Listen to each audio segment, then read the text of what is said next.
जय श्या राम। इस वीडियो को स्किप करने से पहले देख लीजिए, आगे बढ़ने से पहले रुको, पूरा देखो। આ હિન્દુના ભુવા ધૂણ ત્યાં વિજ્ઞાન જાથાવાળા જતા રહે અને એવું કહે કે આ લોકો અંધશ્રદ્ધા ફેલાવે છે, પણ પેલા ફકીર અને મૌલવી પીર ધૂણે ને એ વિજ્ઞાન જાથાવાળાને દેખાતું નથી મામા.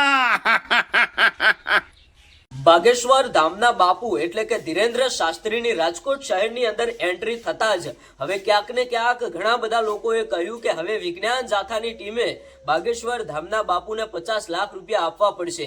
કારણ કે થોડા ટાઈમ પહેલા ભાઈ જે સોશિયલ મીડિયામાં વિડીયો વાયરલ થયા હતા કે બાગેશ્વર ધામના બાપુ જે રાજકોટ શહેરમાં આવવાના હતા અને આવી પણ ગયા, તો ક્યાંક ને ક્યાંક વિજ્ઞાન જાથાની ટીમે એક ચેલેન્જ આપી હતી કે આવા બધા ધતિંગ બંધ કરો અને જો કદાચ તમે સાચા હોય તો તમને હું 50 લાખ રૂપિયાની ચેલેન્જ આપું છું. હું તમને 3 પ્રશ્નોના સવાલ કરીશ, તમારે આ જવાબ આપવાના છે. જો કદાચ તમે જવાબ આપી દીધા તો તમને 50 લાખ રૂપિયાનું ઇનામ આપીશ અને હું આજથી જ વિજ્ઞાન જાથાનું કામ છોડી દઈશ. તો ભાઈ અત્યાર સુધીના એક મોટા સમાચાર મળી રહ્યા છે કે હવે વિજ્ઞાન જાથાની ટીમે ભાઈ 50 લાખ રૂપિયા તૈયાર રાખવા પડશે.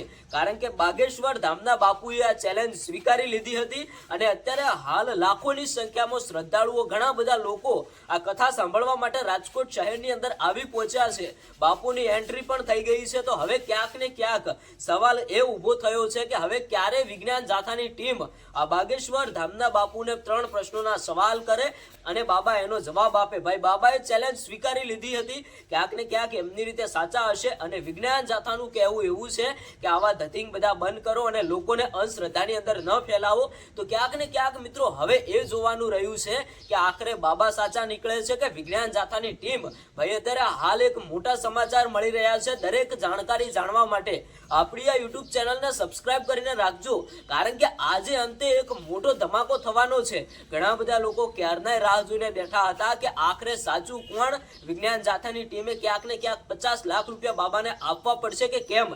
ભાઈ બાબાએ તો ચેલેન્જ સ્વીકારી લીધી છે અને એમના દરબારની અંદર ભાઈ લાખોની સંખ્યામાં, હજારોની સંખ્યામાં લોકો આવતા હોય છે અને ઘણા બધા લોકોના અનુભવો પણ બોલતા હોય છે. ક્યાંક ને ક્યાંક લોકો એવું જણાવે છે કે બાબા સાચા છે, પણ ભાઈ વિજ્ઞાન જાથા સાયન્સ આમાં ક્યાંય માનતું નથી. એટલા માટે જ અંતે આજે રાજકોટ શહેરની અંદર એક મોટો ખુલાસો થવાનો છે, મોટો ધમાકો થવાનો છે. આવનારા કલાકની અંદર ભાઈ સાચું કોણ અને ખોટું કોણ એ સામે આવી જવાનું છે. આપણી ચેનલ ઉપર તમને બિલકુલ લાઈવ સમાચાર બતાવવાના છે. ચેનલને સબસ્ક્રાઇબ કરીને રાખજો.